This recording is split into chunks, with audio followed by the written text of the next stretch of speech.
Onions are some of the hardest plants to master when learning how to garden. And in my opinion, it's mostly because we really get one shot a year to try them. Last year, I nearly failed to start onions from seed because of overwatering. I got damping off really bad. I was able to barely save them with hydrogen peroxide. More on that later. But I have since figured out exactly how to start onions from seed. In this video, I'm going to share with you how I got the strongest, healthiest onion starts I've ever gotten before. The very first thing you need to get right is whether you're growing a short day, intermediate day, or a long day onion. I'm here in Florida, so me and the rest of the southern United States are going to grow a short day onion, which bulbs when the daylight hours are about 10 to 12 hours a day. If you're in the central United States, you're going to choose an intermediate day onion. Northern growers are going to opt for the long day onion, which bulbs when the daylight hours are about 14 to 16 hours a day.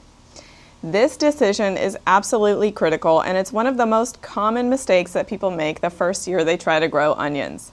Trust me when I say this from experience. I've made this mistake before. I tried to grow long day onions here in Florida, and I ended up with onions that had lots of green growth, but no bulbs. The next thing to remember is timing is everything. In Florida, we plant short day onions in October, which means we need to start the seeds in August. In the north, onion sets or starts are typically planted in spring once the soil thaws. You'll want to start those seeds about 8 to 10 weeks before your last frost date. In Florida, some popular onion varieties include Texas 1015, early white grano, and red grano. When you're shopping for onion seeds, you'll probably also run into some onion sets. These are ready-to-go transplants that the companies will ship out probably once a year, and they're ready to go in your garden as soon as you get them. Now, this seems so much easier than starting from seed and babying these little seedlings for about 2 months, but here's 2 main reasons why I highly recommend starting seeds anyway. The first one is that you can control the variety that you choose. For example, for me in Florida, it's very hard for me to find a red grano start, but I can find seeds so easily. The second reason to start your own seeds is that you'll end up with much fuller root systems. It's very common for these companies that ship out onion sets to trim the roots before they ship them out. This is going to result in some stunted early growth for your onions. We're also going to avoid direct sowing onion seeds. They start out so slowly and so small that it's very easy to be lost in a big garden bed like this. Here's how I start my onion seeds. I use a 50-50 mix of seed starting mix and worm castings for gentle nutrition. This time I've used an organic Jiffy seed starting mix, but in the past I've used other brands as well.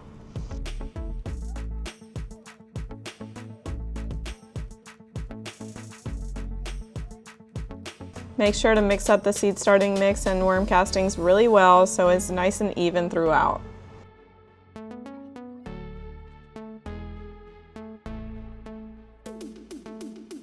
Now is a great time to water the soil as well. We want to make sure there's nice and even consistency of water throughout the soil, and you can test the moisture level by squeezing a handful of the soil, and as long as there's no water dripping but the soil will stay together in a ball, that's the texture you're looking for.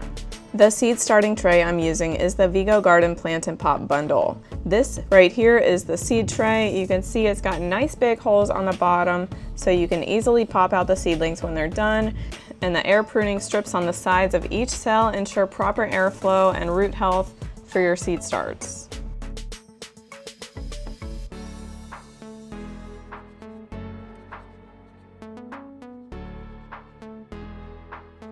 I'm going to add the soil to the cells in a couple different layers. The first layer, I'm really going to firmly push down the soil to the bottom to make sure I've got good contact with the bottom of the cells. This is really an essential step to make sure your bottom watering is successful. We need to have contact with the water. Then we'll do a second layer. Again, we're going to firmly push that into so that we can prevent any air pockets from developing throughout those cells. We don't want the roots of our starts to grow into air pockets. We want them to grow into soil.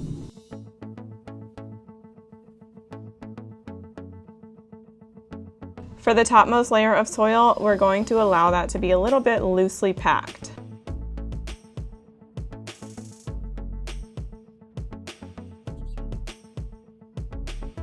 Here I'm cleaning off the bottom to make sure I don't have any excess soil on the bottom of the tray. This top piece I'm using is called the 3-in-1 plant and pot board. This is a dibbler, a seed sower, and a plug popper all rolled into one convenient multi-tool. I have gently pressed down the board on the top layer of soil to ensure that I'm planting my seeds about 1/4 inch deep. Then I'm dropping in a few seeds per hole, and this board acts almost like a funnel, dropping those seeds into the soil. After I finished sowing the seeds, I removed that popper tool and lightly dusted the top layer again with some soil. Then I'm going to gently pat down each of those seeds into the soil to make sure they've got some contact. Then I place that seedling tray on top of the 10 by 20 bottom watering tray. I moved this entire bundle indoors onto my seed starting rack and again watered from below. The main advantage to bottom watering is encouraging strong root development. In just a few days, I had some great germination. You can see the seeds are actually at the top of a lot of these starts. You can trim them off if you'd like, but it's not necessary. They will probably fall off by themselves.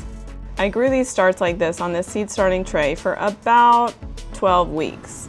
And periodically I would trim the tops just to make sure that I was getting strong, sturdy greens and not too much of them were flopping over. You can even see some browning leaves on the outside of these starts, and I went ahead and trimmed those off as well. Onions take fertilizer very well, so if you notice any yellowing of the leaves, go ahead and fertilize your starts. I used a Fox Farm Grow Big fertilizer and had great results with greening up my onions. If you're unsure how much to water, I would recommend pouring water into the 10 by 20 tray, waiting about 30 minutes and seeing if there's any remaining water in the tray. If there is, you can pour it out. If there's not, you can try to add a little bit more, and over time you'll just develop a sense of what's the right amount of water for your seedlings. And it will change over the course of them growing. With starts that look like this, we are ready to go in the garden. I'm going to use the popper tool to pop these onion seedlings out of the tray.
Now when we're planting the onions in the garden, we want to be sure of two things. The first is that we space them appropriately. Remember, we want big bulbing onions and you can't get that if they're too crowded. So be sure to space them 4 to 6 inches apart.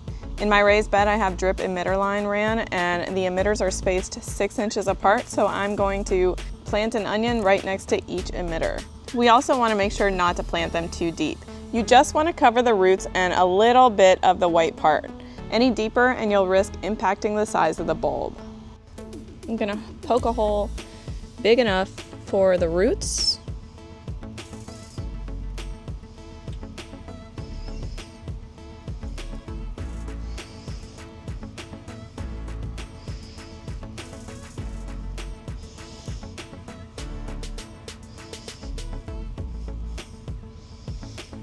Just like that.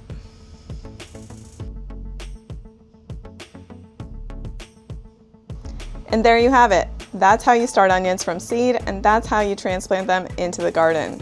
Hit that subscribe button and watch out for some future videos about how to harvest onions and how to fertilize them as you go.